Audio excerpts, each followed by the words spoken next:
Welcome back to Mahanews Special Debate. Pawan Dugal sir, welcome to Mahanews. Thank you. It's a pleasure. Thank you. Pawan Dugal sir, what is the war between central government and WhatsApp? Well, because WhatsApp is the a part of life in India. Why this controversies? Well, the controversy is very, very clear.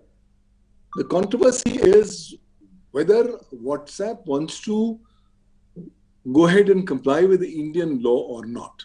WhatsApp, if you look at it, traditionally has been finding out ways on how not to comply with Indian law.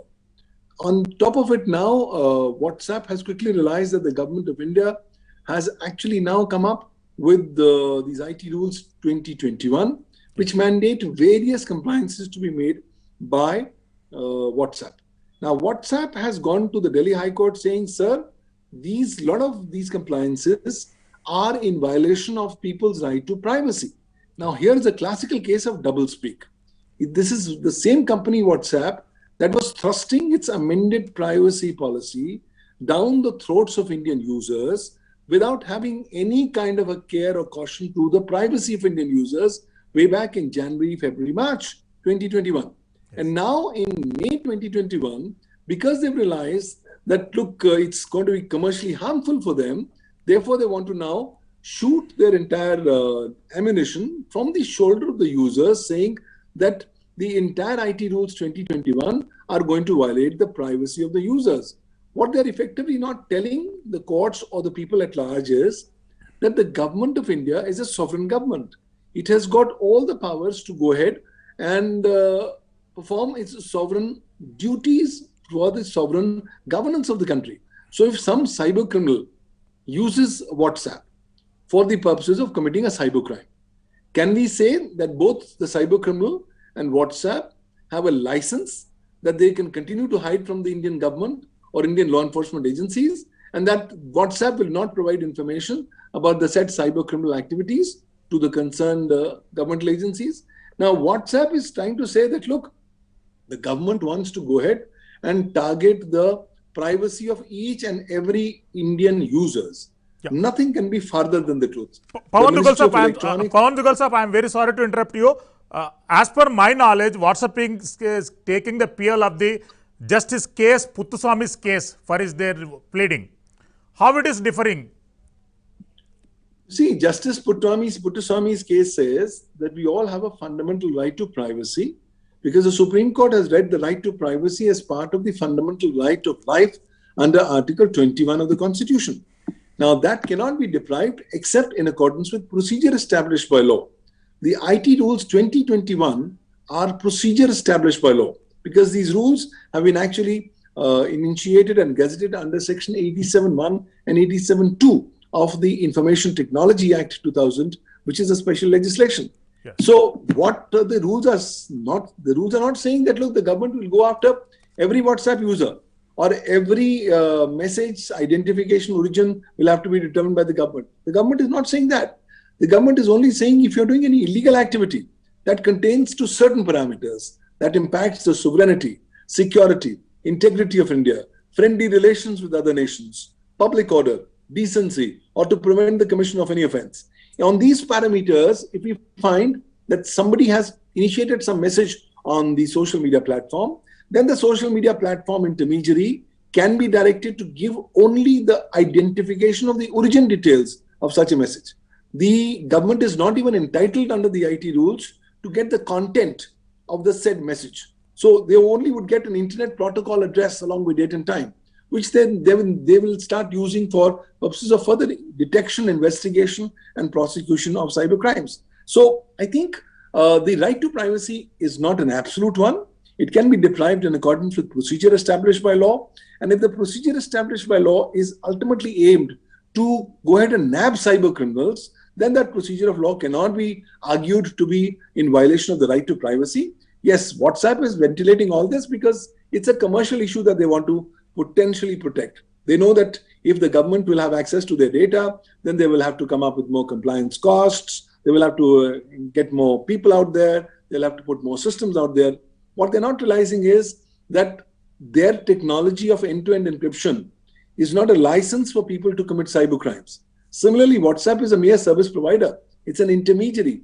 Should not have any kind of taking sides on any particular issue. And more so, it should not actually be contributing in the direction of hiding the identity of the people who are engaging in any criminal activity. So it's only for a limited purpose that this entire rules have been prepared. But now that the matter is before the Delhi High Court, we'll have to wait and watch in what particular manner the Delhi High Court tries to balance the two conflicting interests of the sovereign government. Pawan Dugal sir, how does traceability break end-to-end encryption? Well, WhatsApp is saying that your traceability requirement will break my end-to-end encryption because I'm using end-to-end encryption. I don't know who's generating what. Yes. Because I'm not keeping a track of it because the technology does not allow me to keep a track of it. Therefore, I cannot do such an exercise. If I do such an exercise, then the entire benefit or utility of end-to-end encryption will go for a 6. And the privacy of my users will be impacted. But they have to quickly start realizing that this argument is not likely to hold much water.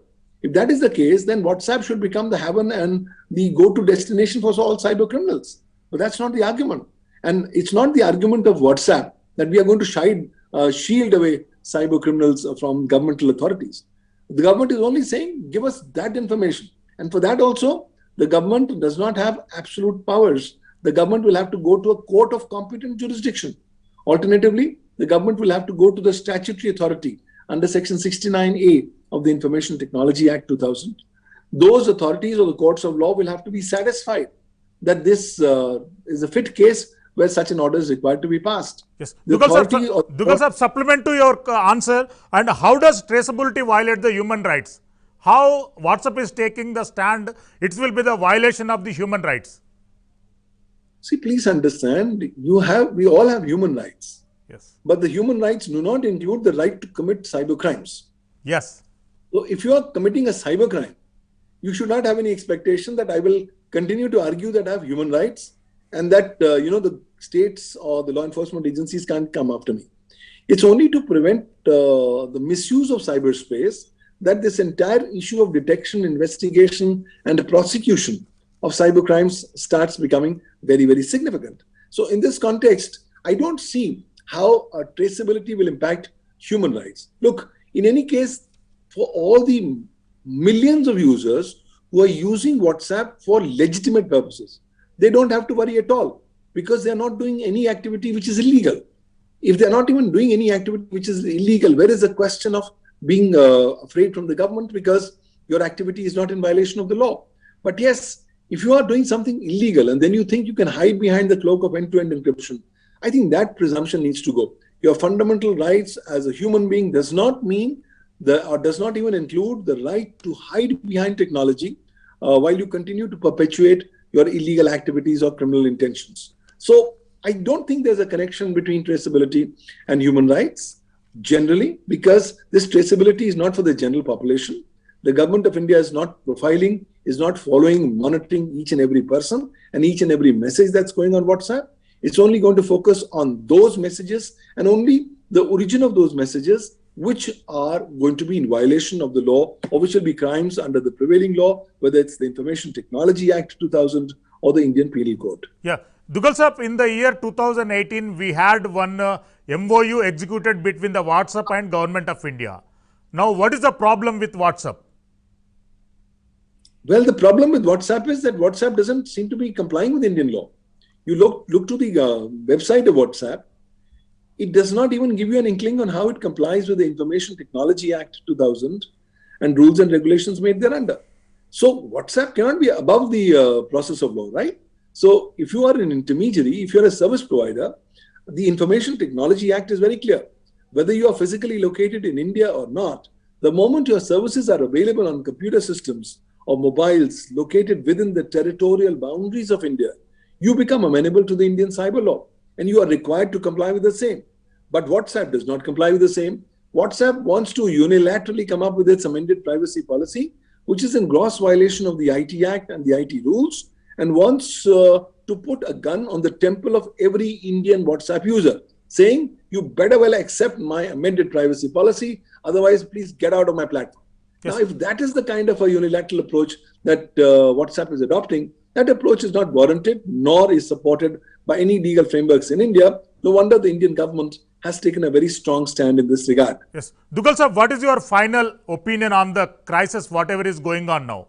Whether government will win this battle or WhatsApp will take this issue to the International Court of Justice or international platforms?